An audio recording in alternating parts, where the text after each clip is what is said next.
a Radix, que é uma importante parceira da escola, né, local de estágio de muitos dos nossos alunos, e onde a gente tem hoje muitos ex-alunos trabalhando.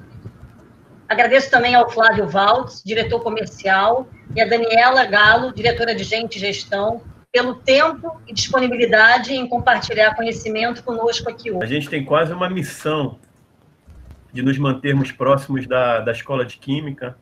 Na verdade, a gente tenta se manter próximo de diversas universidades que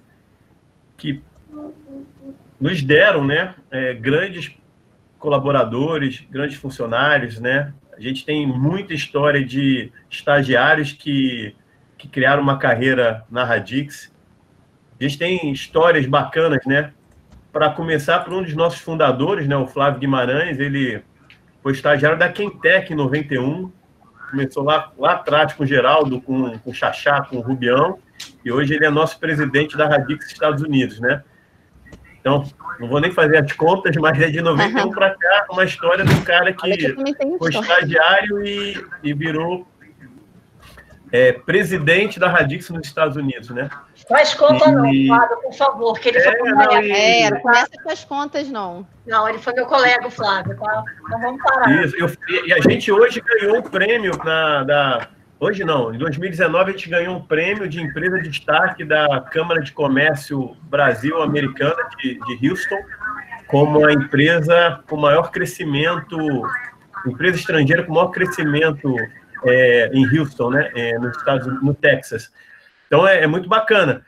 E esse modelo do Flávio é um modelo que a gente tenta fazer.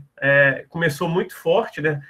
Se eu dissesse para vocês hoje, a gente fala de universidade mater, né? Da onde veio a turma, é o FRJ, mas a gente tem a galera do IME, da Federal Santa Catarina, o FMG. Então, a gente é muito agradecido pelas universidades e a gente tenta estar próximo. Mas eu e a Dani, a gente puxa a sardinha para a nossa, que é o FRJ, né? Então, a gente, claro. Quando é um convite de vocês, a gente desmarca tudo para estar aqui.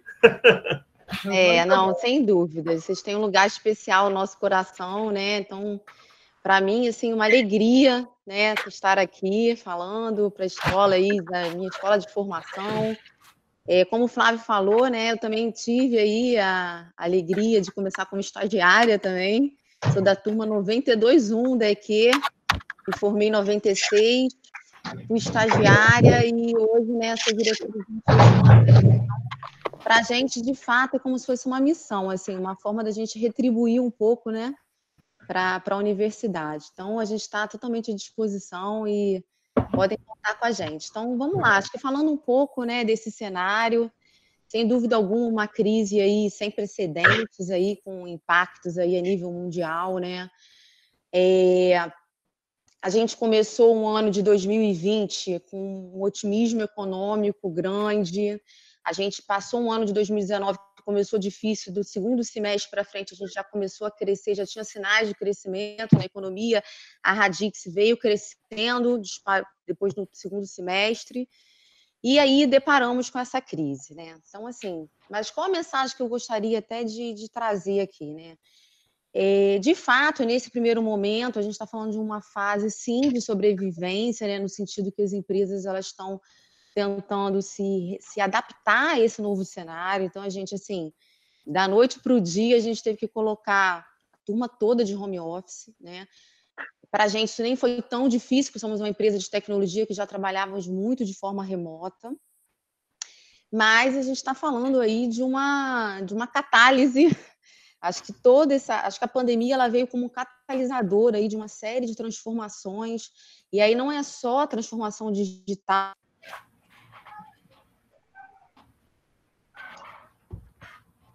de quebra de paradigmas que a gente que vem ocorrendo nas empresas, mas com resultados muito positivos, tá, gente? Então, assim, acho que toda crise gera oportunidades, a gente escuta falar isso, mas isso é real mesmo, a gente está vivenciando muito isso, né?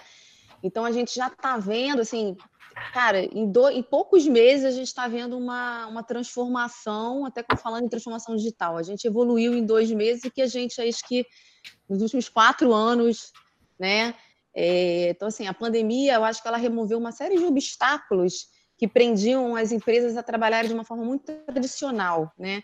E aí, agora, até por uma questão de sobrevivência, de necessidade, isso fez com que as empresas tivessem que se adaptar rapidamente, que tomar decisões rápidas, enfim, isso está promovendo uma série de mudanças muito positivas também, né? Eu acho que é importante a gente mostrar esse lado, né? Um lado assim, de quebra de paradigmas, de mudança de forma de gerenciamento, né?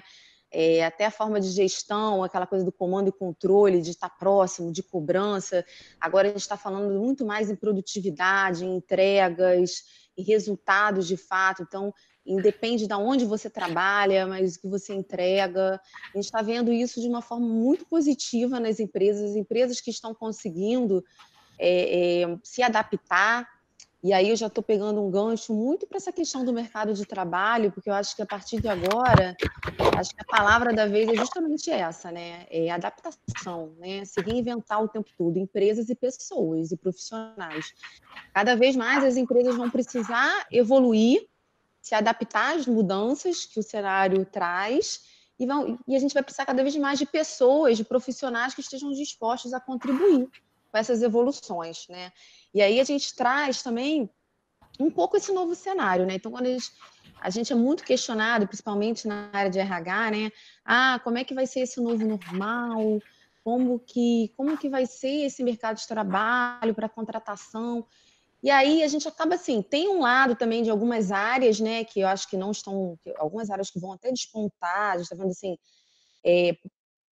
de cara, tecnologia vai impulsionar toda essa retomada econômica, porque já está sendo catalisadora aí de todo esse processo, né? Tá contribuindo com tudo isso, mas tem áreas econômicas que a gente pode citar que eu acho que não estão sofrendo tanto, pelo contrário, talvez tenham até um crescimento, área de saúde, áreas correlatas, agronegócio.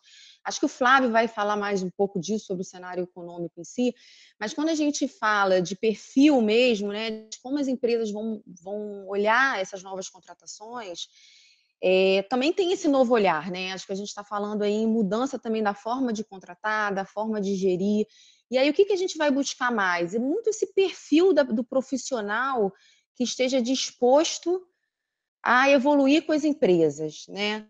Isso talvez não seja nenhuma coisa tão nova, né? Que acho que é algo, acho que é uma característica importante, uma competência importante, mas que agora ela se torna realmente essencial. E muita questão do aprendizado contínuo, né? Do profissional que tenha essa disposição para estar continuamente aprendendo, evoluindo, estudando, se desenvolvendo, né? A Radic sempre teve muito esse olhar, até porque a gente, como uma empresa de projetos, de engenharia e tecnologia, a gente está sempre aí no que tem de ponta em termos de tecnologia, então, tentando trazer para os clientes as melhores soluções. Então, o nosso corpo técnico, nossos profissionais, eles estão sempre estudando, a gente investe muito nisso, né, nesse desenvolvimento, tem muito a ver com essa parceria que a gente faz com as universidades também. Então, assim, mas isso agora, eu acho que isso vai ser mais generalizado até em todas as empresas, né? Então, assim, essa questão do profissional ter essa flexibilidade, do profissional ter esse perfil de inovação também, né? E dele entender que a carreira mudou, né? Eu acho que aquela carreira dos sonhos, né, tradicional, que eu imaginava também, eu vou me formar, vou ser contratada e vou entrar como trainee, vou ser promovida. Isso mudou, né? Agora o que a gente vê são assim múltiplas oportunidades, muito esse protagonismo do profissional de aprendizado, dele buscar também o que ele gosta, como ele pode aliar a formação dele, né? E aí a engenharia, assim, eu acho que, principalmente engenharia química, posso falar de carteirinha, porque eu tive ao longo da minha carreira várias. Trabalhei na área técnica, com engenharia de processo, trabalhei em automação, trabalhei em RH, empreendi, abri negócio, trabalhei em TI. E, sem dúvida alguma, o engenheiro, ele realmente está apto aí a aprender muito rápido, se ele estiver realmente disposto a mudar, ou então se adaptar, evoluir, ele não tem fronteiras aí para isso. Mas então essa carreira ela mudou muito nesse sentido, né? Hoje em dia você pode, ao mesmo tempo que você trabalha numa empresa, você pode palestrar, você pode ser coach, você pode escrever um livro, você pode participar de uma comunidade e dar aula também. Eu acho que é muito mais essas múltiplas oportunidades e o profissional como um protagonista nisso, né? E disposto também a evoluir, porque assim, até outro dia eu estava lendo uma matéria muito interessante, dizendo que 65% das carreiras que a geração Z, né, Millennium, a nova geração aí, que são os alunos agora daqui, vão exercer, elas nem foram inventadas ainda, né? Então, assim, muita coisa está em transformação, a gente sabe que o que é certo é que vai ter mudança, né? Muitas novas carreiras surgirão, então acho que é muito eu vejo muito por esse lado, né, desses soft skills, obviamente, sempre aliado a uma boa formação, ao aprendizado contínuo, né. Então, assim, essa é a forma como a gente está enxergando e uma mensagem que eu acho que ela tem que ser otimista, porque, assim, nesse primeiro a gente sabe que o mundo já passou por outras pandemias, certo que essa pandemia realmente dessas proporções continentais, né, não é algo recente, de fato, a gente está vivendo um momento bem diferenciado, mas a gente sabe que isso vai passar, a gente acredita que vai ter essa retomada econômica, e essa retomada ela vai vir impulsionada por isso tudo que eu falei, pela tecnologia e por esse perfil aí de adaptação, né? De evolução contínua, de aprendizado contínuo, e é isso que o mercado de trabalho ele vai enxergar, né? É isso que essas são as oportunidades que a gente vê aí quando a gente fala nesse novo normal aí, nesse cenário da pandemia. Concorda, Flávio? Tá no mudo. Deixa eu tirar do mudo. Eu concordo. A gente fez um aquecimento, eu, professora Ana Mel e Dani, né, na semana passada, discutindo esse tema.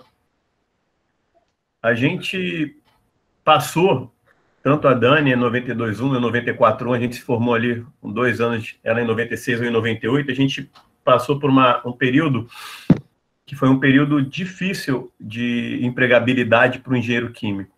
Tanto que a gente tem muitos colegas que foram trabalhar em banco e em outras áreas, poucos seguiram realmente a carreira de engenharia química, alguns depois voltaram, mas era um período difícil para o engenheiro, era um período que teve o boom da engenharia, né? Então a gente estava num período que era o anti-boom da engenharia, né? Era a escassez. Tanto que quando eu arrumei um emprego na Chemtech, naquela época a gente tinha tias muito religiosas, e minha tia queria fazer uma missa para mim. Não, meu filho, a gente tem que fazer uma missa, agradecer, porque emprego é muito difícil, ainda mais para engenheiro químico. Mas a gente teve que achar nosso caminho, né? Foi uma época que muita gente se formava, emendava o mestrado direto, que não deixa de ser uma coisa muito boa.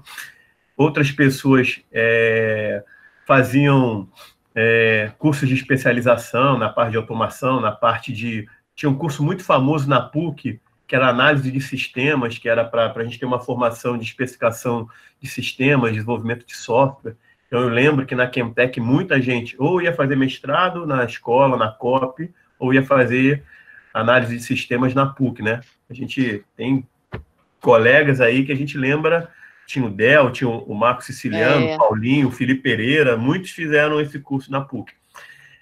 Mas era uma cruz que a gente tinha que carregar, né? A gente pegava as dicas de algumas pessoas, mas a gente diz que é uma cruz no sentido de que era uma situação que nós, como formandos daquela época, tínhamos que enfrentar. Então, trazendo isso para o presente, a cruz de vocês é essa, né? E eu acho que é mais pesada que a nossa, né? Porque se a gente comparar quais foram as vezes na história da humanidade que você adiou uma Olimpíada? Foi na Segunda Guerra Mundial e agora. E agora. Então, é uma situação... Vocês estão tendo uma situação mais grave que a nossa, minha e da Dani, né? A gente pode, no máximo, dar algumas dicas, alguns bizus, algumas coisas com a nossa experiência. Mas, assim, a analogia é essa cruz vocês vão ter que carregar, vocês vão ter que se preparar, vocês vão ter que enfrentar a situação com as ferramentas que vocês têm, que a gente não tinha na nossa época, né? Que é mais tecnologia, mais comunicação, cursos online. Então, eu concordo com o que você falou, Dani, e era isso que eu tinha que complementar, né? Eu acho que tem muitas possibilidades, vai ter emprego agora? Talvez não, mas vale a pena fazer o mestrado? Sim. Vai ter emprego agora? Não estou a fim de fazer o mestrado, mas vou fazer Python no Coursera, Python 1, Python 2, Python 3. Vou fazer alguma especialidade, me formei em engenheiro químico e vou fazer um pouquinho mais, vou sair engenheiro de alimentos também. Algumas coisas que são possibilidades que a gente tem que pensar. Agora, ontem a gente estava com o pessoal da XP. A XP continua contratando. Até o final do ano, eles querem contratar 600 pessoas. Então, eu vou falar isso na minha fala mais lá para frente. São os segmentos, os setores. Mas é isso, Dani. Você foi perfeito quando você falou que tem que pensar um pouquinho aí fora da caixa, em alternativas. É isso. Então, não sei se vocês querem abrir para pergunta. Como é que você vai fazer, Ana? Pois é, meu medo de abrir para pergunta agora é a gente ter uma enxurrada de perguntas e o Flávio não ter tempo de falar. Tá. De seguir direto. Isso, Flávio, eu acho. Falar, e depois a gente abre para pergunta para os dois. Tá ótimo. Pessoal, eu vou falar um pouquinho. A gente está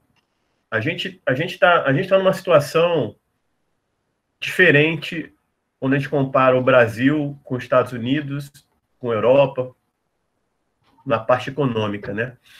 Por exemplo, o Brasil vem do período de crise.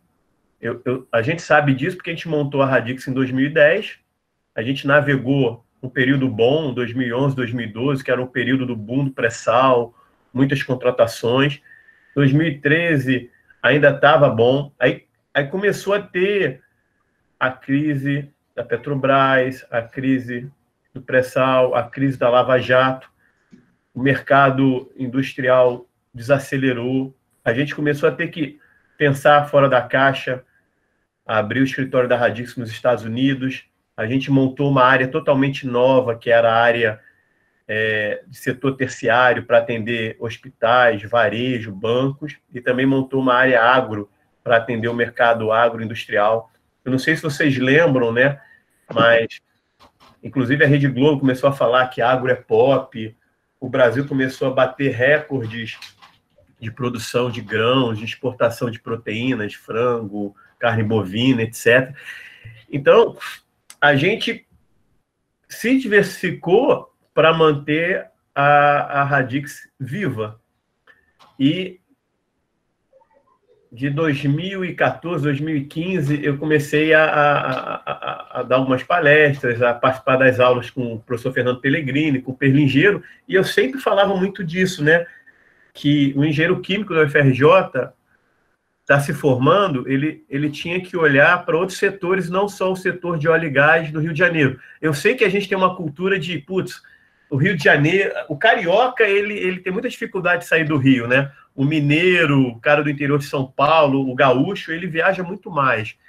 Então, eu sempre falava, pessoal, tem muitas empresas com necessidade urgente de engenheiros químicos bem formados, né? Aí eu citava várias empresas agroindustriais, como BRF, como Marfrig, como JBS, empresas de papel e celulose, como Eldorado, Klabin, Suzano, Veracel. Eu citava empresas de biodiesel, eu citava empresas como Cargill, Bunge. Isso até final de 2019. 2020, o primeiro trimestre de 2020, pré-pandemia, parecia que ser o ano da recuperação. Estava todo mundo muito animado, todo mundo com dinheiro, pessoal falando de startup. A gente queria contratar pessoas e a pessoa não queria vir na Radix, falava assim, não, vou ficar aqui na startup, ou então fui convidado para ir lá para fora. Então, estava realmente começando a ter um pouquinho de crise de falta de engenheiros, falta de cientistas da computação, falta de pessoas de data science. E aí veio a crise. Então, agora na crise, pessoal, tem setores que estão bem. E tem setores que foram muito afetados. a grande maioria dos setores foram afetados. Eu acho que é muito difícil você achar um setor que não foi afetado. Mas existem, sim, alternativas. Por exemplo, o setor farmacêutico teve melhoras. O setor de papel e celulose e o setor petroquímico de plásticos também. A gente também está com previsões, e até indico, né? Todo mundo que puder ler a revista Globo Rural, vai verificar. Globo Rural desse mês, o Brasil está com previsões de recorde de safra, né? E aí a exportação de suco de laranja, de soja, de proteína de soja, de frango. Então, a parte alimentícia continua boa. Muitas empresas, como bancos de investimento e outros, também, como a XP, vão continuar contratando. Então, como é que eu trago essa análise dos setores para a empregabilidade do engenheiro? Pessoal, olhar fora da caixa, olhar fora do mercado sudeste, pensar em fazer também um mestrado, pensar em fazer uma especialização. Hoje, esse setor de ciência de dados, ele tem muitos cientistas de dados que estão capacitados para trabalhar com varejo, para trabalhar com banco, mas ciência de dados aplicado à indústria, a gente sente uma carência muito grande. Por quê? Porque para você fazer ciência de dados num reator, num digestor, numa cervejaria, você precisa conhecer o processo. E o mercado não tem cientistas de dados que conhecem processo. E eu sempre falo, é muito mais fácil a gente pegar um engenheiro químico e dar 1 ano de treinamento em ciência de dados, que basicamente é estatística, regressão linear, regressão não linear e ferramentas matemáticas a gente já conhece ou pode conhecer rapidamente, e também programação. Então, poxa, Flávio, não consegui nenhum emprego em 2020. Se você conseguir pegar segundo semestre de 2020, primeiro semestre de 2021, para se capacitar, para fazer um mestrado, para estudar ciência de dados, eu não te garanto que a gente não tem bola de cristal, mas eu apostaria minhas fichas que você estaria chegando no mercado no segundo semestre de 2021 com muita bagagem para ser disputado a tapa no mercado, né? Então, a minha análise seria nesse sentido, né? De que tem coisas boas por aí, não atrasem a formatura, se formem logo, se não conseguir emprego, tem que buscar uma especialização, ou de ciência de dados, ou de software, ou de automação industrial. Se topar fazer um mestrado, faça o mestrado, mas aí é um compromisso que você assume com os professores, né? Começou para terminar e para fazer uma tese bacana, né? Não é para fazer, né, professora? Vamos fazer um mestrado para fazer as matérias, se arrumar um emprego eu saio. Não, tem que também ter esse compromisso, né? Essa hombridade de começar e terminar. Mas aí vocês vão estar chegando no mercado mais bem preparados, né? Poxa, Flávio, eu não consigo, porque eu tenho que trabalhar, tenho que ajudar lá em casa.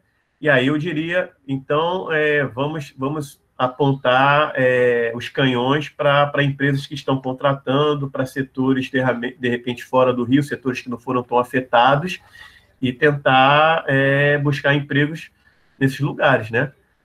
Eu conheço uma série de empresas, centro-oeste da Bahia, Goiás, ali na região do Mato Grosso do Sul, Três Lagoas, Campo Grande, interior do Paraná, que precisam de engenheiros químicos, né? É isso. Essa aí eu acho que é legal, daqui a pouco a gente ouvir as perguntas, até para direcionar o que a gente vai falar, né? Se a gente está falando legal, se não está. Eu acho que as perguntas são boas.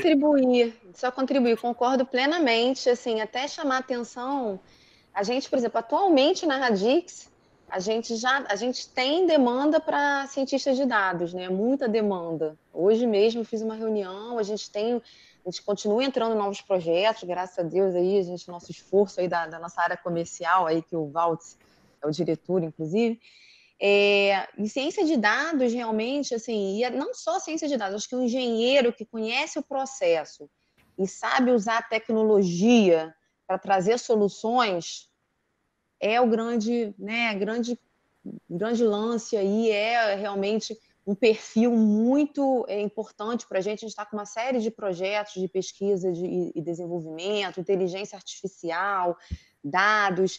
E aí, qual o melhor perfil para isso? De fato, é um engenheiro, ele conhece o negócio, ele conhece o processo industrial do cliente, e aí com esse know-how a mais que ele tem de dados, né, tanto engenheiro de dados como cientista de dados, ele consegue agregar muito valor. Então, essa é uma área que está muito quente, muito estratégica para todas as empresas, e confirmando aí, concordo plenamente com o Valls em relação a essa questão da formatura, né? Cara, pessoal, continue estudando. Realmente, assim, continue estudando, interagindo, tem comunidades virtuais aí vibrantes agora nesse momento, possibilidades de você atuar em projetos, ainda que seja voluntário, ao mesmo tempo você faz um mestrado. Essa questão do aprendizado, ela vai ser muito valorizada, né? Esse novo olhar das contratações é muito mais, hoje em dia, a gente quer ver o repertório, né? Que a gente fala, assim, essa jornada de conhecimento. Então, é assim, é a sua formação, mas é tudo que você faz, são os eventos que você participa, os projetos que você, na faculdade ou de pesquisa, que você desenvolveu. É muito mais esse repertório de conhecimento do que você está preocupada, eu tenho que me formar e já está trabalhando. Continua estudando, continua aprendendo, né? Isso aí, sem dúvida alguma, vai ser muito valorizado. Já é muito valorizado na Radix, posso falar com muita propriedade, mas assim, de forma geral, acho que esse é um caminho aí até que esse cenário comece a melhorar, tendo que muitas empresas ainda continuam contratando, né? E a gente está vendo isso acontecer e a gente acredita que essa retomada aí vai vir com tudo, muito focada nesses profissionais que estejam dispostos realmente a continuar aprendendo e a evoluir com as empresas, tá? Então, só corroborando aí o seu discurso aí. Dani Flávio, obrigado. Antes da gente passar para as perguntas, queria eu fazer uma pergunta, né? Vocês falaram muito, né, da parte técnica. Como que esse aluno se prepara para essa realidade? E em relação aos soft skills, né? O que ele deveria se preocupar? Tá, posso responder. Bom, quando a gente fala nos soft skills, a gente pensa muito nessa questão da flexibilidade, né? Do profissional estar disposto também a flexibilizar. Isso é um discurso, isso é algo que eu falo, inclusive, internamente, tá? Tenho falado atualmente, e até para uma empresa de projetos como na Radix, que é a Radix, a gente precisa de profissionais flexíveis, porque a gente tem projetos diferentes, com diferentes tecnologias. Então, aquele profissional que chega para mim e fala assim, Dani, eu só quero trabalhar numa área X, né? Só quero trabalhar fazendo isso. É difícil até para a gente conseguir manter esse profissional alocado, né? Aí, eu acho assim, como que você desenvolve essa competência, né, de flexibilidade? Eu acho que tem um ponto que passa pelo autoconhecimento também, no sentido de você buscar entender o que você gosta de fazer e como você consegue também vencer desafios, né? Vencer aí tem todo um lado de crenças limitantes, às vezes a pessoa tem muito medo, né, do novo, de mudar. Então, eu acho que passa muito por isso também. É claro que a vivência, né, você aprender errando, você levantar, isso tudo, com o tempo você vai... Mas essa disposição de você ter esse mindset de que, olha, a partir de agora eu sei... Porque, assim, eu lembro quando eu me formei que, assim, meu sonho, eu queria trabalhar como engenheira de processo, claro, né? E lá na Quentec também não tinha, assim, a gente não tinha projetos, né? Não tinha grandes projetos de engenharia na ocasião, eu tive que fazer automação industrial, depois adorei trabalhar com isso, aprender outras coisas. Então, assim, por quê? Porque eu sabia que, cara, até uma questão de necessidade. Nesse ponto, o cenário em si acaba ajudando muito. Porque por uma questão de necessidade, não só as empresas estão tendo que se adaptar, mas naturalmente os profissionais vão ter que se adaptar também, né? Então, tem essa questão da flexibilidade, né, que eu acho que vai muito nesse sentido, a questão da curiosidade, de aprendizado contínuo, né? E aí eu acho que essa questão do que a gente está trazendo, de continuar estudando, de continuar E não só estudando, talvez não só coisas técnicas, né? Até quando você fala assim, como é que ele pode se desenvolver em termos comportamentais, buscando aí ser mais empático, trabalhar. Gente, hoje em dia, o que você tem de conteúdo disponível, de cursos disponíveis, né, que você pode se inscrever e aprender, estudar, neurociência, assim, tá aberta uma temporada aí cara, algo muito vibrante, acho que é um legado muito positivo aí também, que tá ficando, né? Então, esses soft skills, eu diria que seriam a flexibilidade, né, a curiosidade, o saber aproveitar a tecnologia também, nesse sentido de, não necessariamente, eu preciso saber programar, não é isso exatamente, é você entender que a tecnologia tem um potencial, né, e estar disposto a utilizar a tecnologia a seu favor e a favor da empresa, né, contribuir através da tecnologia, né. E a questão da colaboração, da empatia, que isso também é um outro legado muito bacana aí, essa rede do bem que está sendo gerada aí. A gente realmente espera que essa pandemia traga aí uma sociedade menos consumista, mais humanitária, né, que pense mais no coletivo. Essa é outra coisa bacana também. Eu acho que seriam essas as competências, falando em soft skills, né? É o que a gente está focando mais. Não, Dani, eu costumo falar para os meninos assim, né? Às vezes chega o menino querendo conversar, com dúvida, menino ou menina, né? E né, fiz IC, fiquei no laboratório, eu não quero programar, não gosto disso, mas eu falo, mas você já experimentou? Né? Assim, sem experimentar, não vai saber se gosta ou se não gosta. Então, o que eu tento falar para eles vai experimentar, vai ver como é que acontece, né? O que dá. Às vezes, daquela experiência que você não acreditava em nada, surge a sua oportunidade, né? E sem medo de experimentar, de arriscar, de tentar novos caminhos, né? É isso que eu acho que eles precisam ter na cabeça, né? Então, são jovens, têm um caminho enorme pela frente, né? Tem a oportunidade de poder acertar, errar, mudar de ideia, né? A gente tem várias vidas na nossa carreira, né? Tem muitas coisas que a gente passa. A minha visão sobre soft skill é semelhante com a da Dani. Eu me lembro que eu entrei estagiário lá na Quintec, 7º período. Eu fazia iniciação científica com José Carlos Pinto, né? Era teoria do caos aplicada a reatores de polimerização. Então, eu programava, fazia modelagem. E aí, cheguei na Chemtech, uma empresa sensacional, todo mundo elogiava, e fui trabalhar com banco de dados. Eu falei, putz, eu estava trabalhando com uma coisa super bacana, e agora estou banco de dados. Aí, na época, meu chefe, na época, né, era o Luiz Felipe, ele falou uma coisa que eu precisava ouvir e que me deu um amadurecimento, né, uma visão de como um profissional tem que ter soft skill, né? Ele falou o seguinte: primeiro, tem a ver com o que a professora Ana falou. Para gostar, basta estudar. Se você... eu não gosto de língua portuguesa. Se você estudar como a língua portuguesa surgiu, que veio lá do latim, vulgar, e misturou... Cara, é uma história fantástica. Aposto com você que você vai virar fã da história da língua portuguesa. Se você for estudar Marc Chagall, por que ele pintava aquelas coisas, você vai... Então, para gostar, basta estudar. Então, isso foi uma lição que ele me deu. Aí eu comecei a estudar banco de dados, fiquei apaixonado por SQL Server e mandava pergunta para os caras das revistas e ganhei uma camisa de Black Belt de SQL Server, virei maior defensor de... Falei, por que eu não aprendi isso antes? E outra coisa que ele me falou foi de trabalho em equipe, né? Ele falou, Flávio, aqui na empresa a gente tem 2 tipos de trabalho, os necessários e os desnecessários. E a gente aqui faz o trabalho necessário. Se a dona Marcinha ali estiver varrendo o chão e, por acaso, bater um vento, espalhou tudo, a gente tem que levantar aqui da cadeira e ir lá ajudar ela a varrer o chão. Então é isso, né? Eu acho que a principal soft skill é essa, né? é colaboração, é você ser um cara... Ah, mas eu sou super competente, eu quero virar gerente, eu quero crescer rápido. Cara, então seja um pau para toda obra. Seja um cara que ajuda a servir o café, seja um cara que ajuda o colega do lado a resolver um problema que não está conseguindo, se ofereça para montar um treinamento. Então, para mim, essa é a principal soft skill.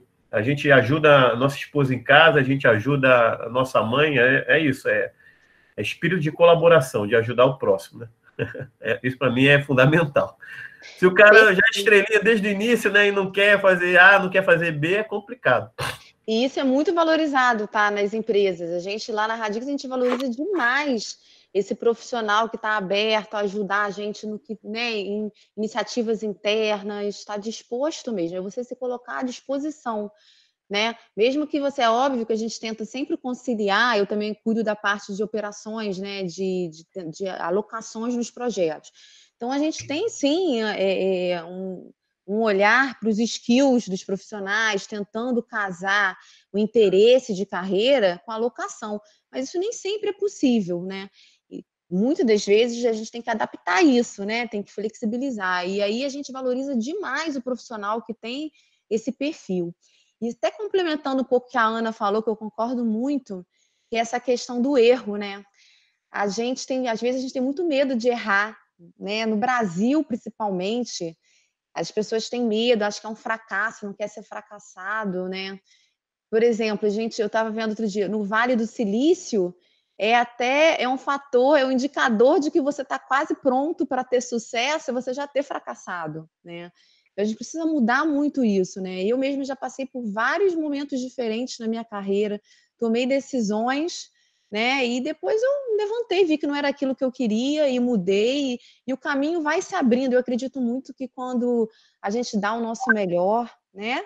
Quando você está disposto, aberto, você dá o seu melhor, você corre atrás, estuda, né? Como o Flávio falou, as coisas vão acontecendo, né? Então, assim, eu tive oportunidades de recomeçar em novas posições, muito, acho que pelo perfil comportamental mesmo, por eu sempre estar à disposição de aprender.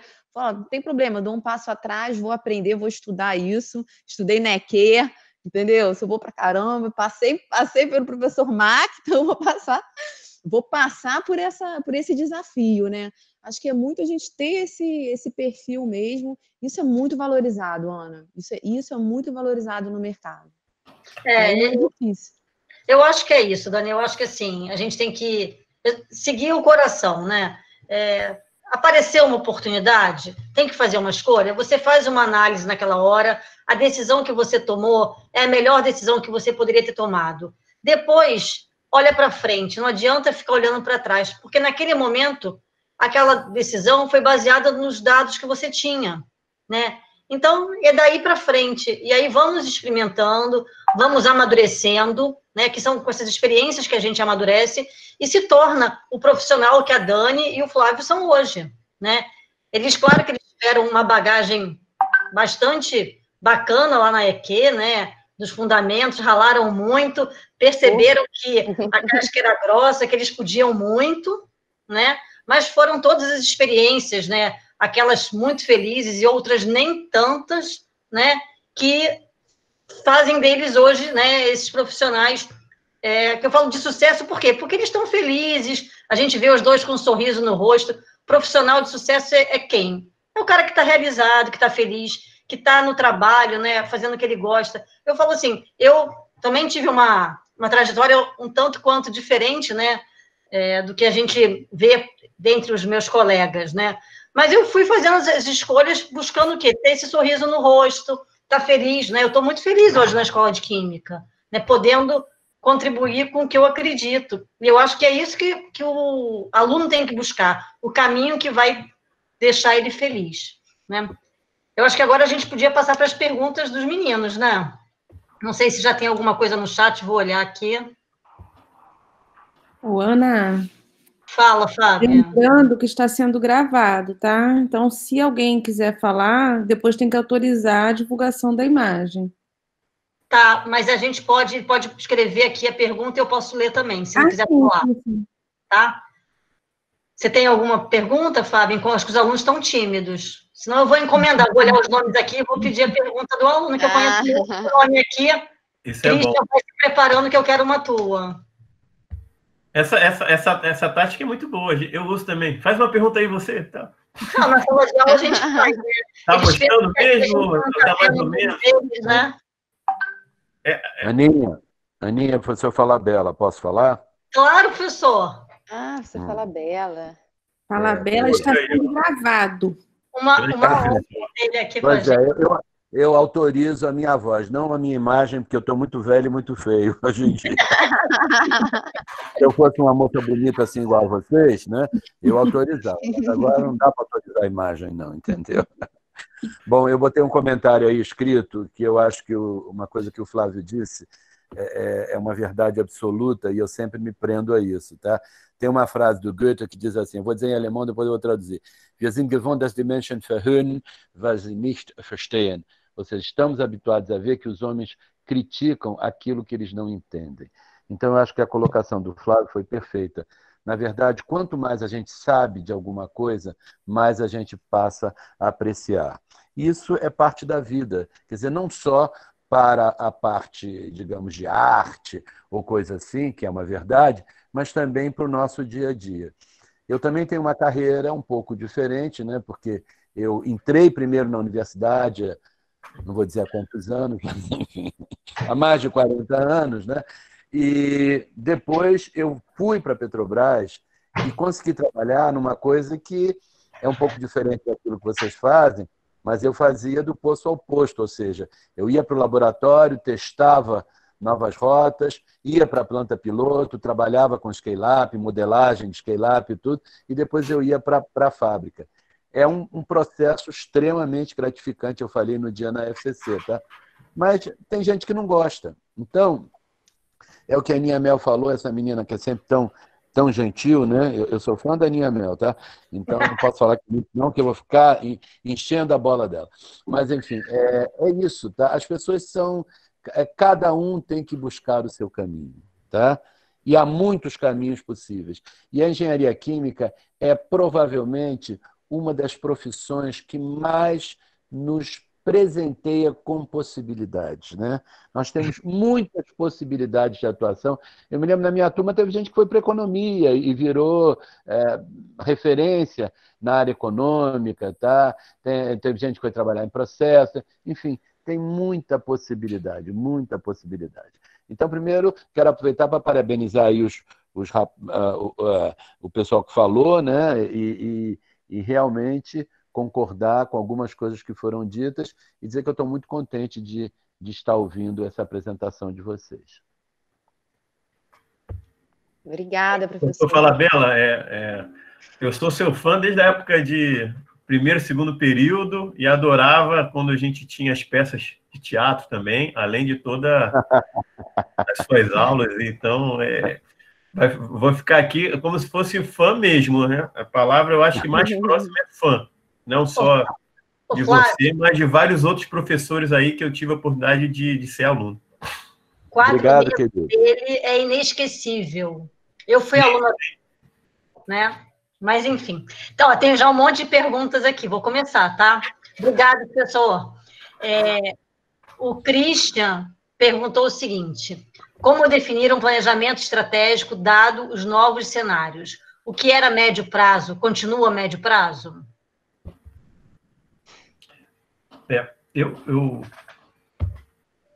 Deixa eu não sei se não está no mudo, não. Eu acho que quando a gente faz por exemplo, falando de planejamento comercial, o planejamento estratégico de uma empresa para a nossa área aqui para o Brasil, a gente pensa, o Brasil também o maior recurso econômico é acreditar no futuro. Então, se você tem um país mais estável, um país que aguenta melhor as pancadas, que absorve melhor, né? A gente usa sempre a Alemanha como exemplo, ou os países nórdicos, etc. Esses prazos, né? Faz mais sentido você planejar a médio e longo prazo. A previsibilidade de acerto é maior. quando você está num país como o nosso, você acaba tendo que ter um planejamento, mas você tem que se preparar para incertezas e ser um pouco mais criativo e um pouco mais flexível. Então, a gente, às vezes, recebe crítica. O brasileiro não se planeja tanto. Sim, isso é verdade. A gente tem que aprender a se planejar mais. Mas também é que a gente vive num cenário de tanta incerteza que a gente, às vezes, perde um pouco a confiança em planejamento e aposta mais as fichas em criatividade e flexibilidade. Então, eu acho que quando a gente está em crises, o longo prazo diminui, o médio prazo diminui e o curto prazo diminui. Então, a minha resposta para você é, em momentos de crises e incertezas sobre o futuro, você tem que planejar a curto prazo, o médio prazo fica um pouquinho menor, não faz muito sentido você planejar 10 anos, 5 anos, de repente você tem que só dizer onde você quer estar em macro indicadores, né? Na Radix, daqui a 5 anos eu quero estar faturando 1 bilhão, ou quero estar com escritório na Europa. Legal. Agora você planejar quantos projetos você vai fazer e como é que... Então, respondendo, eu acho que a crise diminui um pouco o seu tudo, né? O longo prazo, o médio prazo e o curto prazo. E quando você está num período mais estável, céu de brigadeiro, etc., você tem condições de planejar mais longo prazo. É isso que eu acho. Legal. E nesse nível de incerteza que a gente está, né? A gente tem muito mais dúvidas do que certezas nesse momento. Isso aí. Então a gente costuma fazer reunião de diretoria uma vez por semana, costumava. Agora está fazendo 2 vezes por semana, porque as coisas estão mudando muito rapidamente e a gente precisa tomar decisão rapidamente. Então, acho que nesse momento realmente as decisões são mais de curto prazo. Tudo virou curto, né? Prazo. O Flávio, o Bruno Ferreira falou assim, o Flávio estava falando sobre o setor agrícola. O Brasil importa por volta de 70% dos fertilizantes utilizados. Como está sendo a evolução do setor de fertilizantes no Brasil?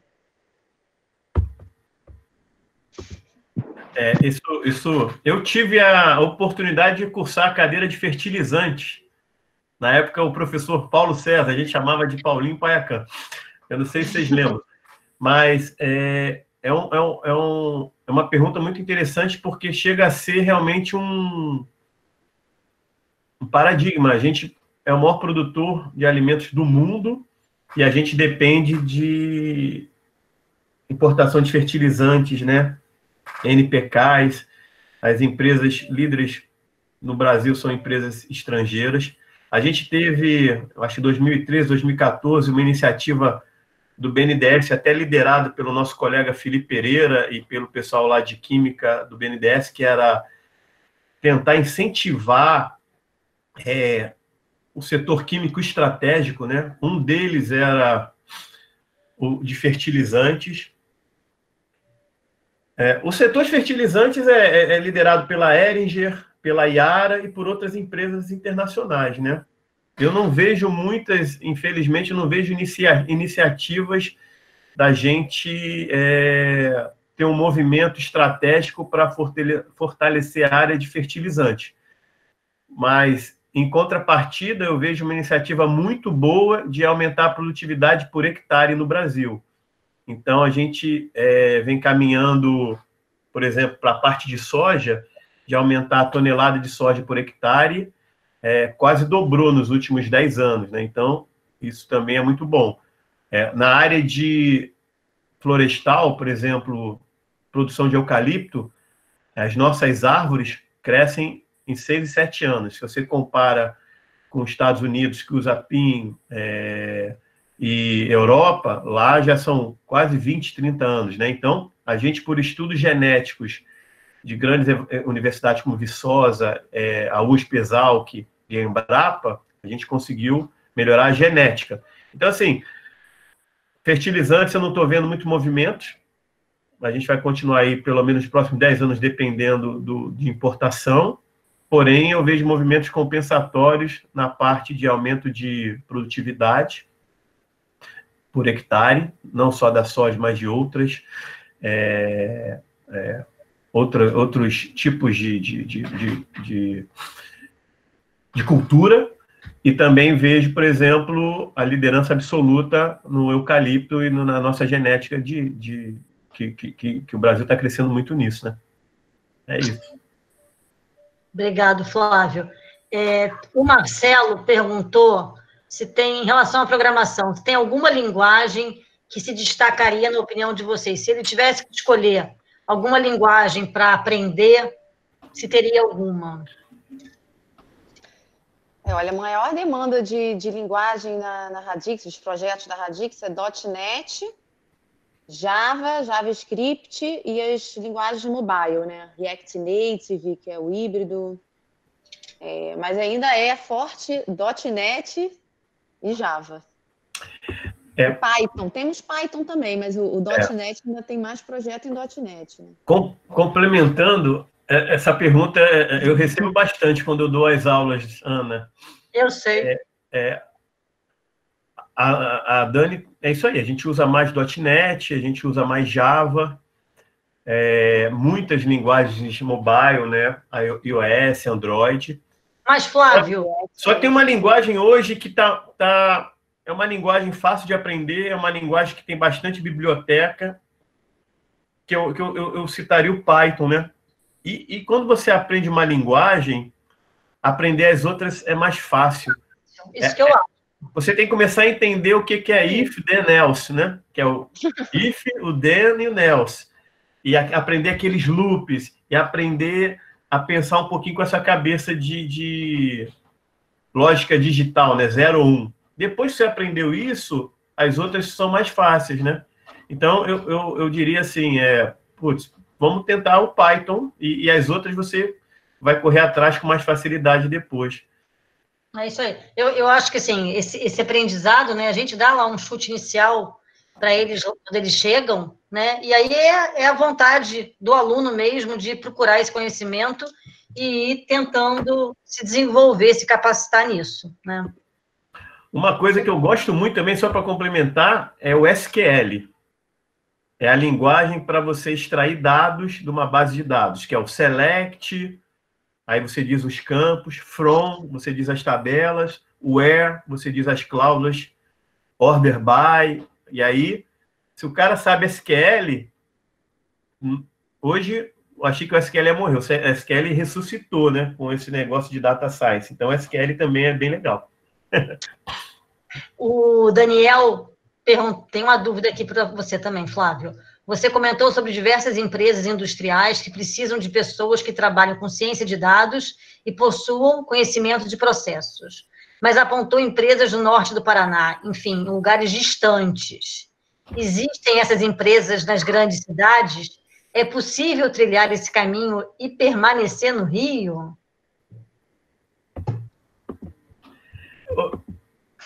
Por incrível que pareça, acho que agora está mais fácil, porque o pessoal está pensando muito em home office.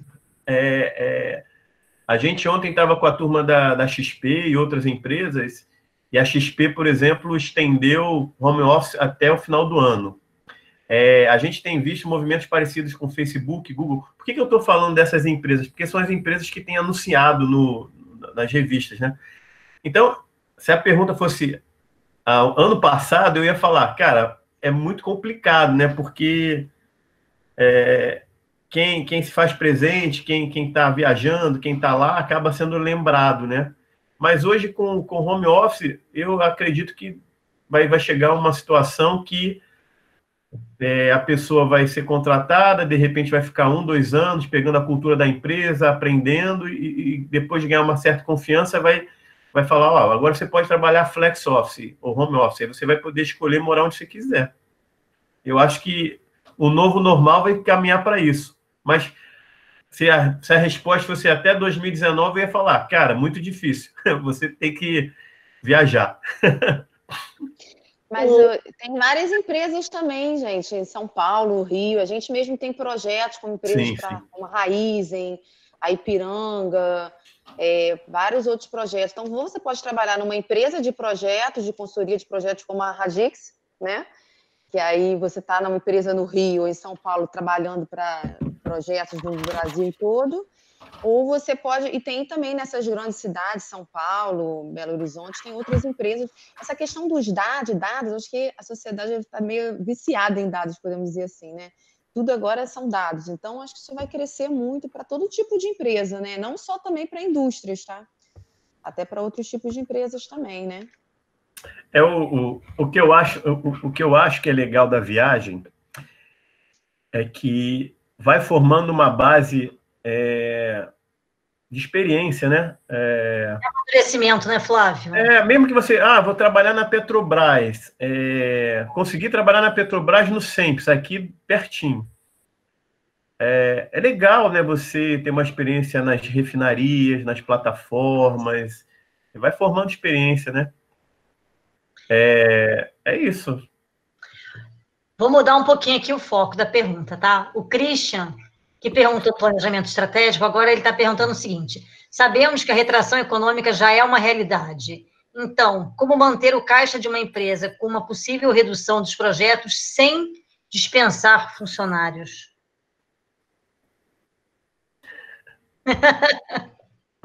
Um desafio, esse é o grande desafio, né? A gente tomou uma série de medidas, obviamente, de retenção de despesas, a redução de despesas de viagem, isso tudo naturalmente a gente conseguiu fazer, redução de investimentos. Aí nessa hora é a tomada de decisão do que é estratégico para a empresa, né? Para a gente, as pessoas, os talentos da empresa, o conhecimento da empresa é algo muito valioso. Uma empresa como a Radix.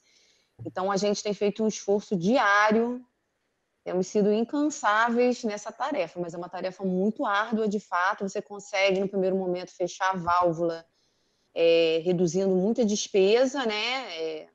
Naturalmente, também despesa de escritório e tudo, mas, de fato, se você começa a reduzir muito, se o cenário começar a diminuir muito projetos, você pode chegar a um momento, sim, que você precise, o mais difícil que seja, né? A gente está vendo já várias empresas já nesse movimento, ter que dispensar funcionários. Mas, assim, para a Radix, falando agora pela Radix, esse para a gente é o último recurso, de fato, porque para a gente, nosso maior ativo, nosso maior patrimônio são realmente as pessoas. Nós somos uma empresa de projetos, tem uma questão de valor, mas tem uma questão também porque todo o conhecimento nosso, né, é o nosso grande ativo, nosso grande patrimônio aí. Então, essa aí eu posso falar porque eu cuido dessa parte de alocações, é uma luta. Flávio sabe aí que eu sempre levando para reunião de diretoria e a preocupação com as pessoas, a gente tentar. E aí entra também muito essa questão da flexibilidade das pessoas, de poderem trabalhar em diferentes projetos, os projetos que a gente tem na casa, né? Então, a gente está tendo aí uma redução grande em projetos de engenharia. Começamos o ano aí com uma perspectiva muito boa na área de upstream, na área de exploração e produção, a expectativa de crescimento de produção, mas, de fato, essa é uma área que está sendo bem afetada pela pandemia, né? A área de óleo e gás. Então, a gente já está fazendo esse movimento de alguns engenheiros aí se disponibilizando a trabalhar em tecnologia, e aí a Radix investe, ajuda nesse treinamento, no desenvolvimento dos profissionais, né? Às vezes a gente coloca para desenvolver algumas iniciativas internas que a gente tem também. Então, essa flexibilidade, nesse momento, é mais importante do que nunca, né? E tem aí algumas medidas que o governo está liberando também para ajudar os empresários nesse momento. A gente não começou a usar na Radix ainda, mas tem a nova MP, né, a 936, aí, no sentido de dar um apoio nesse sentido, de reduzir, minimizar a demissão, né, de profissionais, o desligamento de profissionais. A gente ainda não começou a utilizar, mas eu acho que é uma medida positiva aí que vem justamente para ajudar, né, esse momento, que é você poder reduzir a carga horária dos profissionais e suspender o contrato temporariamente. Quer complementar? Claro. Assim, né, o Xaxá, nosso presidente, também engenheiro químico do IME, fez mestrado na COP, e trabalhamos juntos com ele aí, pelo menos desde 1998. Ele falou uma coisa muito certa na última reunião de diretoria, né? A Chemtech e agora a gente como Radix, a gente sempre valorizou o ser humano. A gente não tinha dúvida, por exemplo, de sacrificar retirada de sócios, ficar muito tempo só com salário para valorizar a equipe. Até porque a gente sabe que a Radix é equipe, né? Então, você formar um profissional, treinar, capacitar, ele passa a ser o seu ativo mais importante. Só que é um momento duro e a gente tem que fazer todos os passos com muito cuidado. Então, tudo isso que a Dani falou é perfeito, mas eu só gostaria de lembrar que a gente reduziu, por exemplo, aluguel em São Paulo. A gente tinha 60 lugares em São Paulo. Como está todo mundo home office, a gente diminuiu abaixo da metade. A gente fez uma série de custos administrativos e gastos. Para quê? Para a gente ter fôlego de estar com a equipe. A área comercial, a área de marketing, está todo mundo se reinventando para a gente conseguir projetos. Então, a gente está fazendo de tudo para manter a equipe. Agora, é até um ditado Jedi, né? Para a turma aí que gosta. Não importa quantos passos você deu para trás, desde que você dê muitos passos depois para frente novamente, né? Então, a gente vai passar por essa crise, mas a gente quer, na retomada, voltar a crescer, voltar a ser uma empresa ainda mais forte, né? Agora, falar como é que vai ser daqui a 3, 4, 5 meses é difícil, mas o que a gente promete, o que a gente se compromete é isso, é trabalhar duro para manter a turma, vender mais, ser criativo, reduzir custos administrativos para poder estar trabalhando. É isso. Flávio, obrigado. A professora Andréia está fazendo uma bastante importante. O título de doutor hoje tem reconhecimento no mercado de trabalho como um diferencial, sem olhar, claro, para a academia ou para a área de pesquisa, porque vocês falaram do mestrado. E o doutorado também é considerado, né, numa contratação, é um aspecto positivo? Vocês ouviram o professor Ricardo? Eu acho que o professor Ricardo Medronho falou alguma coisa. Não falei nada, não. Eu só entrei na conversa. Opa, desculpa, professor, é que apareceu. Apareceu aqui. Quem ia falar era eu, Flávio, falar Bela. Mas aí agora tem a Ofélia, deixa eu responder a Ofélia primeiro. Andréia. Foi a Andréia? Achei que era a Ofélia. Andréia quer saber do doutorado. Fala, Dânia. Então, com certeza, a gente tem alguns projetos de P&D na Radix, sem dúvida alguma, que a gente valoriza muito quem tem doutorado. Então, dependendo do tipo de trabalho, né, a gente olha e reconhece, sim, com certeza. Principalmente para esses projetos aí de pesquisa e desenvolvimento, que a gente tem uma área forte lá na Radix. Tá, mas sem dúvida alguma, essa questão do aprendizado, isso para mim é mais uma prova de que o profissional, ele estuda e está disposto a estudar sempre, tem esse fluxo de aprendizado contínuo, né? Então, isso é muito valorizado, sem dúvida alguma. Para uma empresa como a Radix, sem dúvidas. Peraí, deixa eu... Rapidinho aqui, tem um monte de perguntas, tem vários agradecimentos. O Tiago, parabéns a todos, norteou muito em relação ao desenvolvimento de competências e desafios. Aí tem a Thalita, ela fala o seguinte: gostaria de primeiro agradecer pelas dicas valiosas. Formei em dezembro de 18 e em 19 procurei emprego. Ela é formada em Química Industrial, tá? Inclusive em outros estados. Apesar de conseguir algumas entrevistas, todas fora do Rio, não conseguiam nada. Um dos feedbacks foi a falta de experiência. Vocês acham que o estágio pode não contar muito?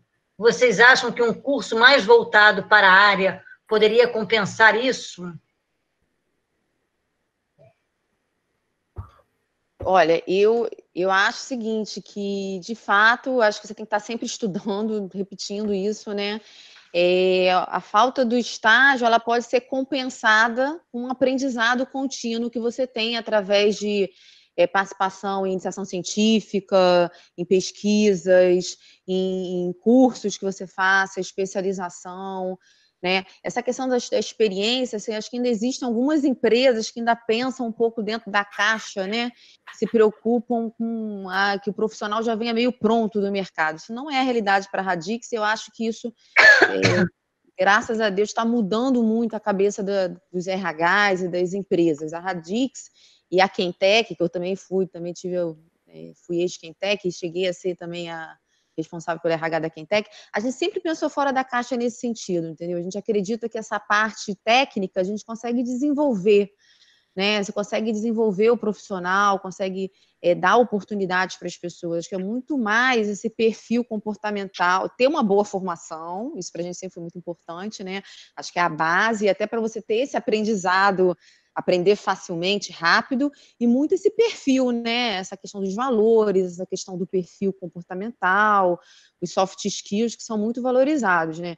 Se alguma empresa ou outra tenta achar já um profissional recém-formado, ele não vai ter experiência mesmo, né? Você acabou de se formar, acho que ainda tem algumas empresas assim, mas eu acho, Thalita, que isso vai ficar no passado aí, eu quero crer nisso, não é a realidade da Radix e de muitas empresas que a gente vem, que a gente conhece, ainda mais nesse cenário, eu acho que cada vez mais a questão do aprendizado e soft skills é que vai ser valorizado pelas empresas, tá?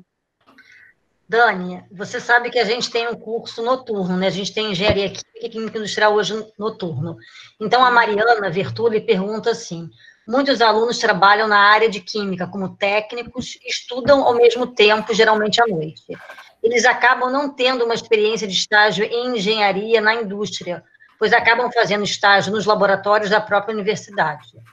Por outro lado, eles possuem um grande know-how sobre como é trabalhar na indústria, além de ter bastante contato com todas as áreas, compras, logística, produção e engenharia. Quais as chances desses alunos recém-formados quando competem por uma vaga de emprego com outros alunos que já tiveram experiência com intercâmbio e estágio em indústria? Então, gente, isso vai depender da demanda que você tem no momento, né? Quando você abre uma vaga, você tem um perfil, os requisitos daquele perfil, né?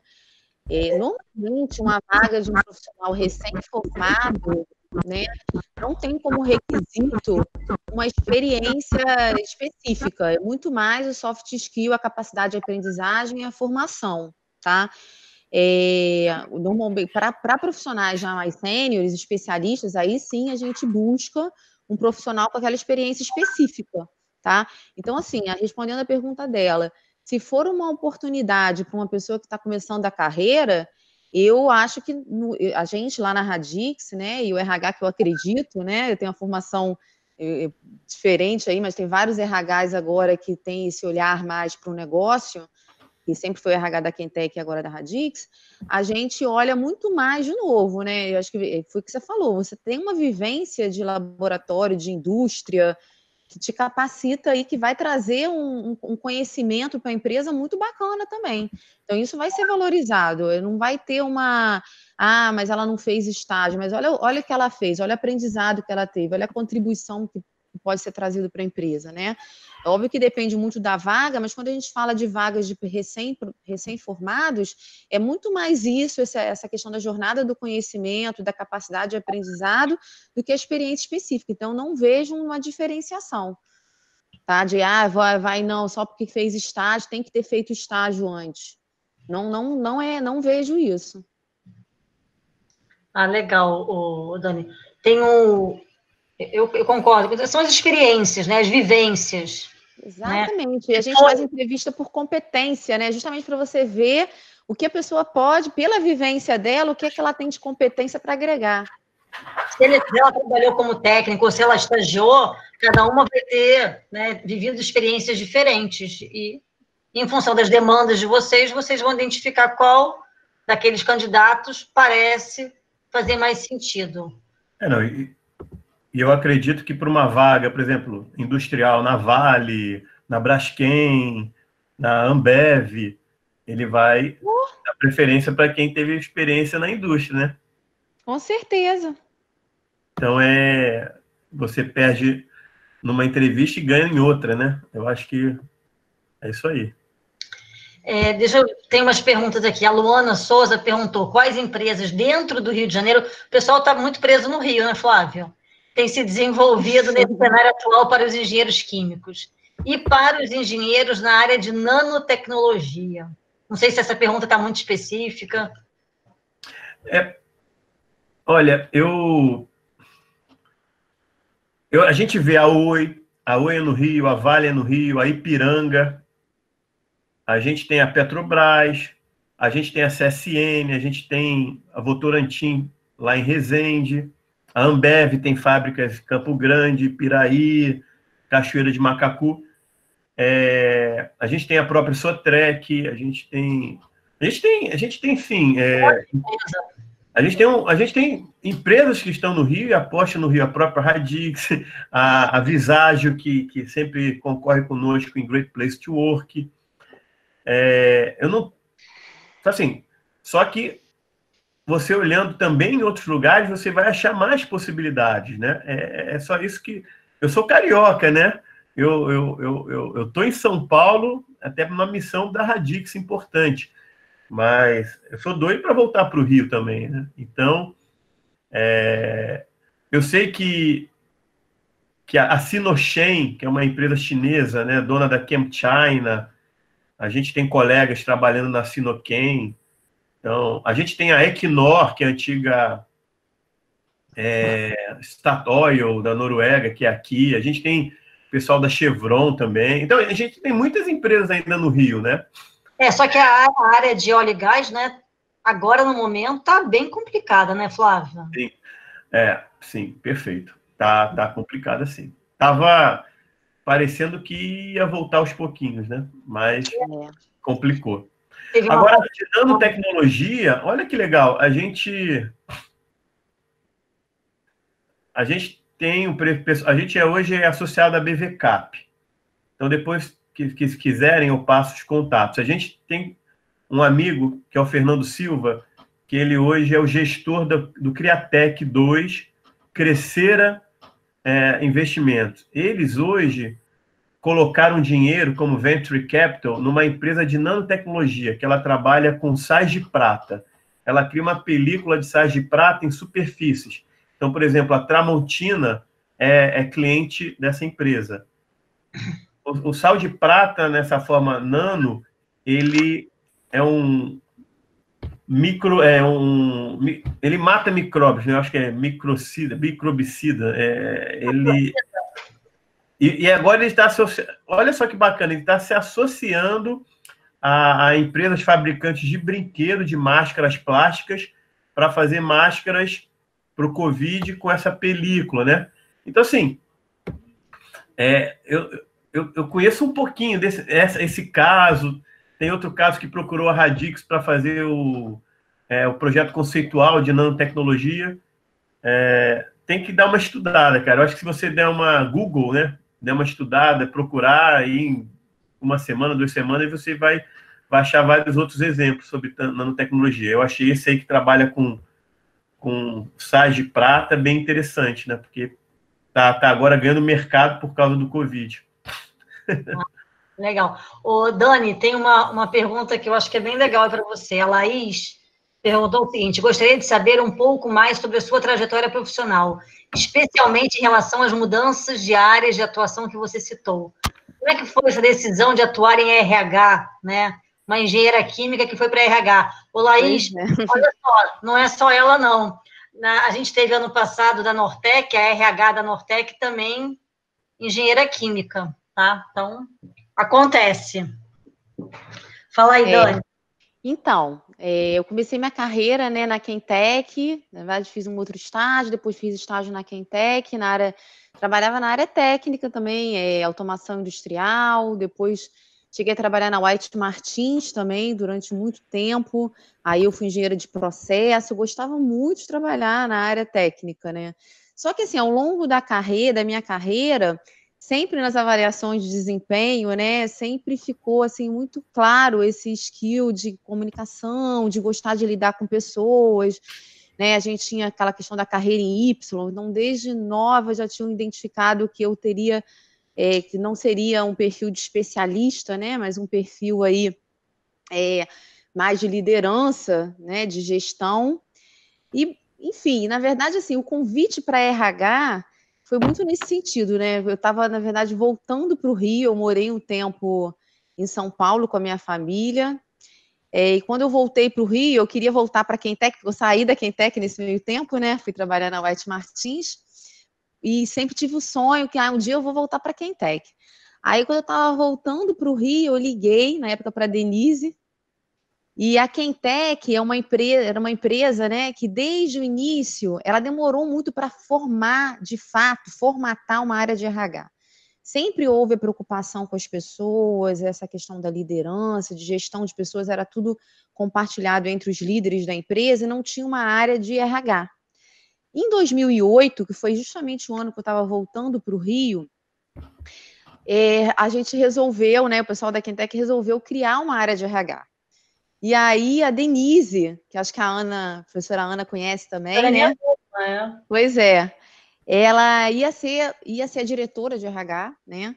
E quando eu liguei para ela, eu falei, pô, Denise, estou voltando para o Rio, queria voltar para a Quentec. Ela falou assim, olha, ótimo, você ligou na hora certa, porque eu acho que você tem tudo para me ajudar no RH. Assim, no primeiro momento, eu até levei, é isso que eu falo até que a gente falou muito aqui, né? Essa coisa de estar aberto a mudanças. Naquele primeiro momento, eu já tinha, isso foi em 2008, né? Formada em 96, já tinha uma estrada aí como engenheira de processo, como engenheira de automação, trabalhei com controle avançado também.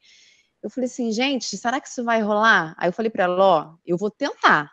Se eu não gostar, se não der certo, você me passa para engenharia de volta? Ela falou, não, tudo bem, beleza, vamos embora, então vamos embora.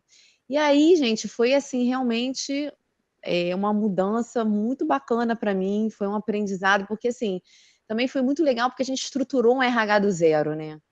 E tinha-se muito aquela ideia de vamos fazer algo inovador, não vamos ficar olhando o que o mercado faz, vamos entender o que a gente precisa.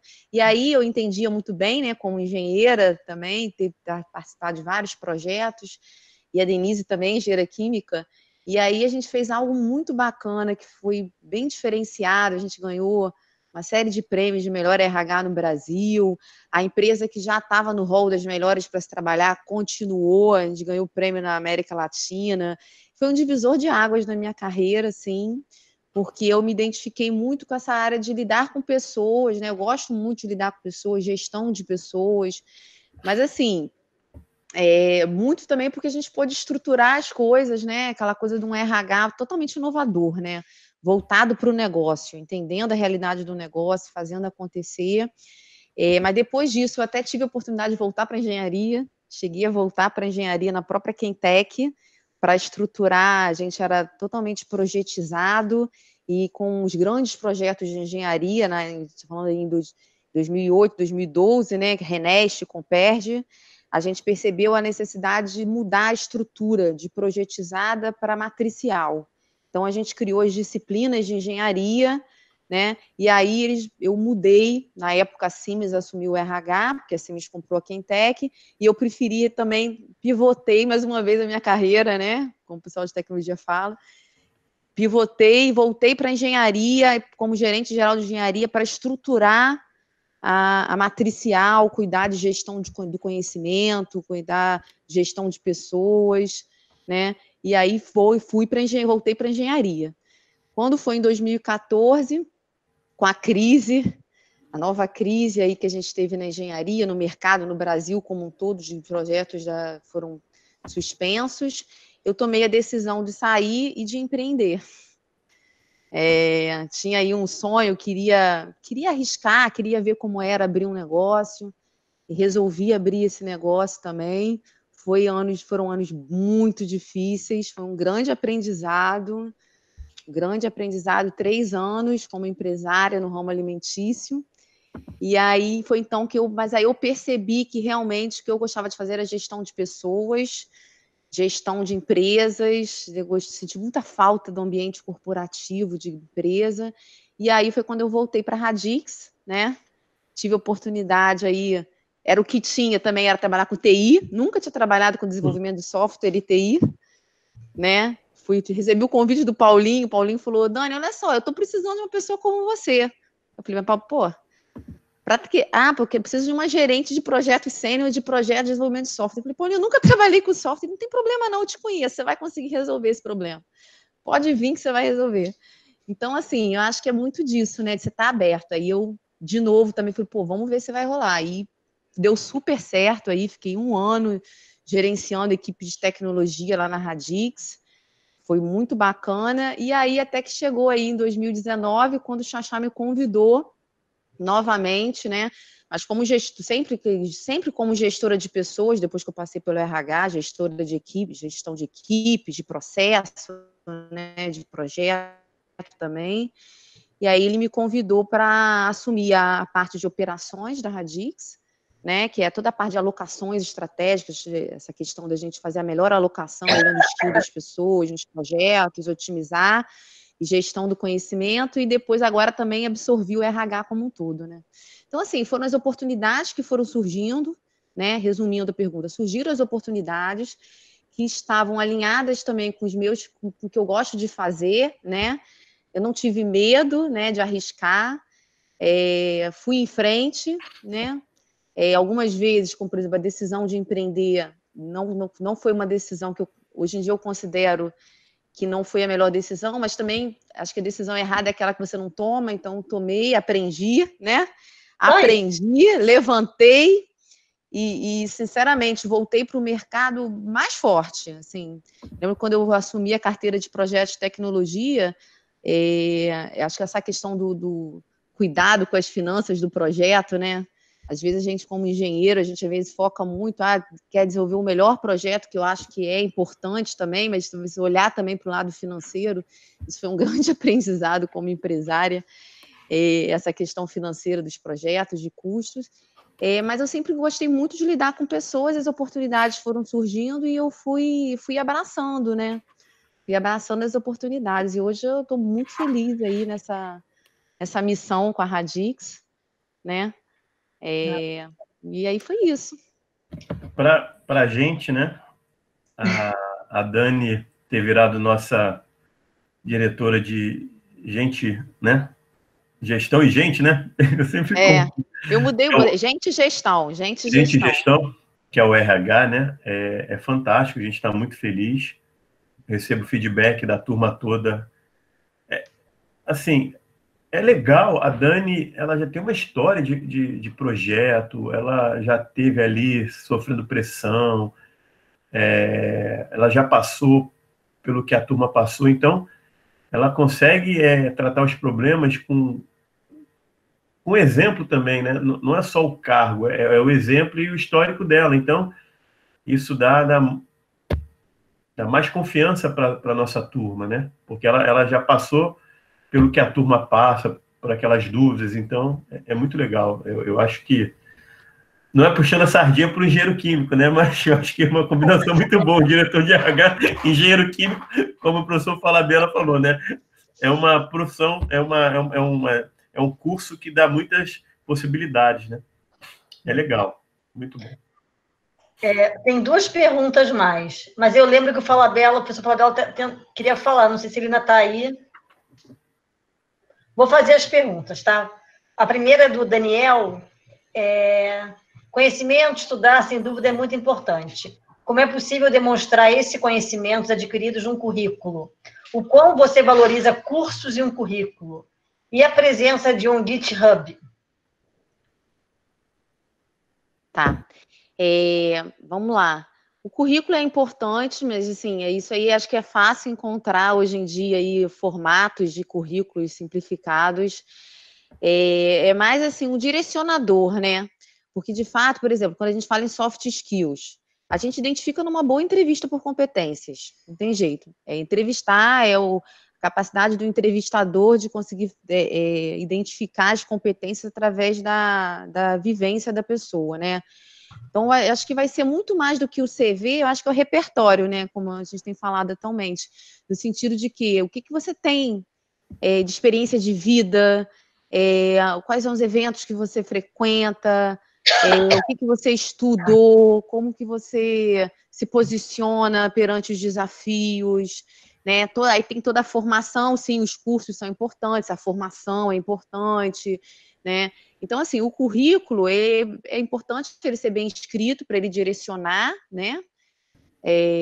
Mas mais do que isso, eu acho que é o seu repertório mesmo, você na entrevista. A questão do GitHub, a gente trabalha na Radix com desafios técnicos, então a gente, de fato, a gente coloca desafios para os candidatos e eles aí disponibiliza através do GitHub, né? Dependendo da área, tem um desafio técnico. Mas é isso, assim, eu acho que fazer bem um currículo, que aí você vai conseguir achar na internet isso fácil, aí, quais são os templates, os formatos, né? Mas é muito mais realmente o seu repertório mesmo, né? Que você tem para trazer de vivência, de ter trabalhado em pesquisa, em iniciação, em como você vê os desafios e está disposto a contribuir para a empresa, além da sua formação também, né? Dani e a Laís agradeceu muito, tá? A sua história, gostou. Agradece vocês estarem aqui compartilhando. Última pergunta do Igor. Boa tarde, gostaria de saber quais as principais diferenças... o professor Medronho também tem uma pergunta, então não é a última não, é a penúltima, tá? Aninha, eu vou ter que sair, só quero deixar aqui um grande abraço para o Flávio, querido ex-aluno, para a Dani, tá? Adorei a apresentação de vocês. Eu estou me antecipando que eu tenho que sair, que eu tenho uma outra videoconferência, tá? Muito obrigado pela participação. Bom, professor. Vocês Obrigada. Sensacionais, Ian. Grande abraço, professor. Obrigada, um abraço. Obrigado, um grande abraço. Tchau. Tchau. Eu vou ler a pergunta do Igor e depois a gente vai fechar com a pergunta do professor Medronho. O Igor falou o seguinte: boa tarde, gostaria de saber quais as principais diferenças do perfil do engenheiro químico consultor e o engenheiro de processo de fábrica. Como escolher qual o melhor perfil que encaixa para cada um? Acho que é a vida, né? Só viver experimentando. Eu me lembro dessa pergunta quando eu era estagiário, quando eu era recém-formado. Alguém me respondeu uma vez o seguinte: você vai trabalhar, sei lá, na Braskem ou na Petrobras como engenheiro de processo. Você vai virar o craque de refinaria, você vai entender tudo dos processos de operações unitárias, não sei o quê, papapá. Eu falei, pô, bacana. Agora, se você vier, por exemplo, uma empresa como a Radix, você vai trabalhar num projeto para óleo e gás, depois para papel e celulose, depois para alimentos e bebidas, aí você acaba sendo um mais generalista, né? Você consegue ter experiência com... Por exemplo, hoje eu já trabalhei com cimento, com mineração, com siderurgia, com papel e celulose. Então, só que, se você pega um engenheiro de uma cimenteira, ele vai saber muito mais do processo cimenteira do que eu. Mas eu vou saber, tipo, um pouquinho mais de cada um, né? Então, é muito do perfil, né? É por aí. O que você gosta mais, né? É isso. O que te faz feliz, né? De saber muito sobre o tema, ou um pouquinho de cada coisa, né? Ambos têm espaço. Vou passar, então, agora a palavra ao professor Ricardo Medronho. Professor. Olá. É um prazer falar com vocês, viu, Flávio? A gente não se vê já há algum tempo, né? É verdade. Foi meu aluno também, excelente aluno. Foi ótimo. Eu fui também, professor. Você também, né, Dani? Pois é, os dois meus alunos. Essa é uma característica da antiga Quentec e da atual Radix, né? Vocês sempre pegaram assim, alunos realmente muito bons. Eu acho que, na verdade, esse é o segredo de toda boa companhia, né? Se você tem pessoas capazes, você consegue superar os desafios. É o caso da Petrobras também. A Petrobras também é o que cresceu como cresceu, exatamente porque sempre soube escolher pessoas que seriam capazes de tocar o desenvolvimento da empresa. Mas a minha pergunta é a seguinte: vocês bem sabem que uma empresa de engenharia, como é o caso da Radix, ela sempre tem séria dificuldade de sobrevivência em um ambiente de crise econômica. A antiga Quentec e vocês atualmente, por outro lado, sempre demonstraram possuir assim, uma forte resiliência, conseguindo sobreviver a crises enormes. A Dani citou de 2014, por exemplo. Né?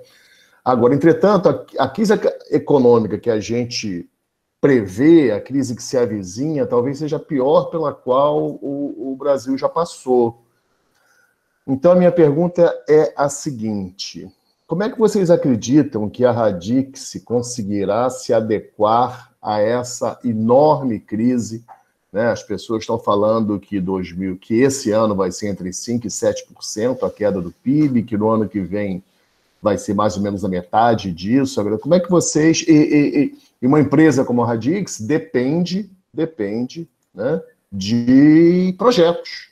Vocês, né, se o país não cresce, a Radix também não consegue crescer. Agora, a resiliência do grupo da Radix, a antiga Quentec, é realmente impressionante. Então, eu gostaria de, assim, que vocês dessem uma ideia de como vocês pretendem sobreviver a essa enorme crise que se avizinha. Professor, ontem a gente teve uma live com pessoais do mercado financeiro, né? E eles usaram uma analogia muito legal.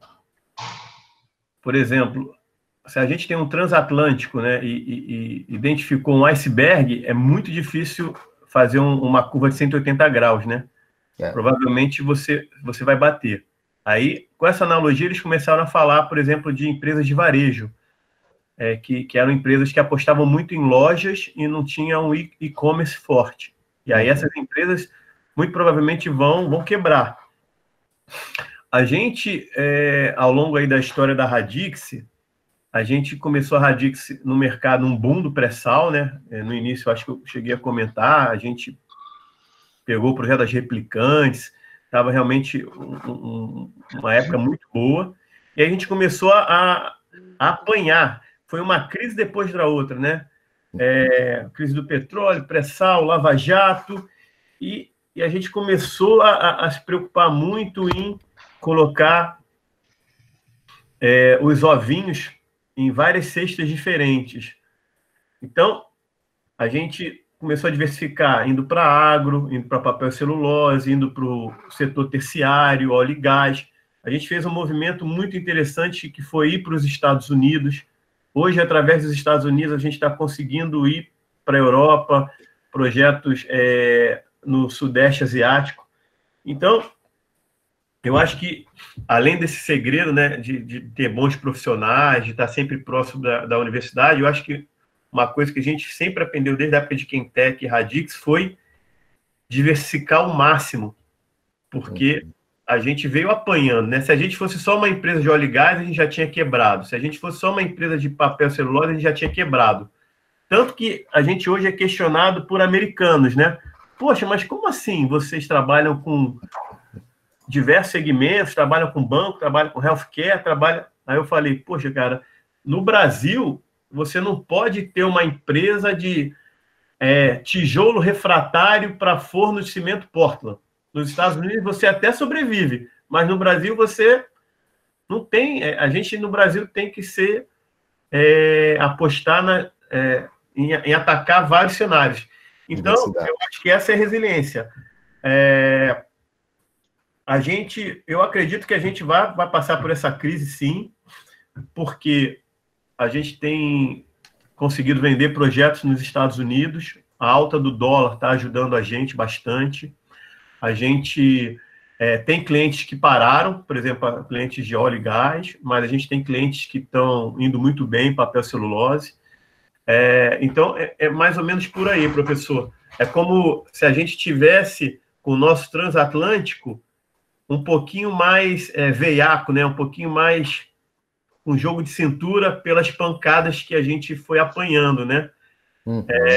Eu tenho uma frase dos nossos colegas mineiros, né? Cachorro mordido por cobra tem medo de linguiça, né? Então a gente foi apanhando e a gente foi criando tipo uma casquinha e foi aprendendo meio que daqui a 2 anos vai ter outra crise.